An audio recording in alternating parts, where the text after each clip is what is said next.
ಘಟನೆಗಳನ್ನು ಹಗಲಿರುಳು ನೆನೆದು ಏಕೆ ನಿನ್ನ ಮನಸ್ಥೈರ್ಯವನ್ನು ನಾಶ ಮಾಡಿಕೊಳ್ಳುತ್ತಿರುವೆ ದ್ರೌಪದ? ನಿನ್ನ ಬಹುದಿನದ ಚಿಂತೆಯು ಬಹುಬೇಗ ದೂರವಾಗುವ ಸಹಿತವಾಗಿದ್ದು ಶಾಂತರಾಗು ದ್ರೌಪದ, ಶಾಂತರಾಗು. ಶಾಂತಿ ಶಾಂತಿ ಶಾಂತಿ ನಿನ್ನ ಉಜ್ವಲ ಶಾಂತಿ ಕದ್ದಾವೆಯನ್ನು ತಿನ್ನಿಡಿ ನಿಂತಿದ್ದ ಆ ದುರ್ಗಮಗೆ ಶಾಂತಿ. ಘೋರ ಕಷ್ಟಪಡುವ ಜೀವನದಲ್ಲಿ ನಮ್ಮ ಹಿರಿಯನ್ನೆಲ್ಲ ಬರಿಸಿ ಏಕಾವಟದ ಪಾಂಚಾಲಿಯನ್ನು ಹೇಳಿದ್ದು ಶಾಸನ. ಆಗಲು ಶಾಂತಿ, ಶಾಂತಿ ಆಗ್ರದ ಇದನ್ನೆಲ್ಲ ಕುರಿತು ನಮಗೆ ಫಲವಿಲ್ಲ.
ಕ್ಷೇತ್ರ ಸಂಗ್ರಾಮದಲ್ಲಿ ಪ್ರಾಂತವನ್ನು ಈಡೇರಿಸಿಕೊಳ್ಳಬಹುದು.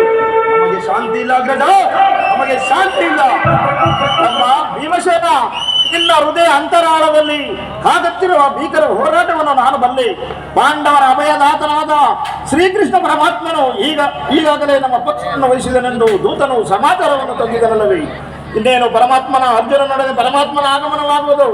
ಆಗಮನವಾದ ನಂತರ ಮುಂದಿನ ಕಾರ್ಯವನ್ನು ಆಲೋಚಿಸೋಣ. ಶಾಂತರಾಗು ತಮ್ಮ, ಶಾಂತರಾಗು.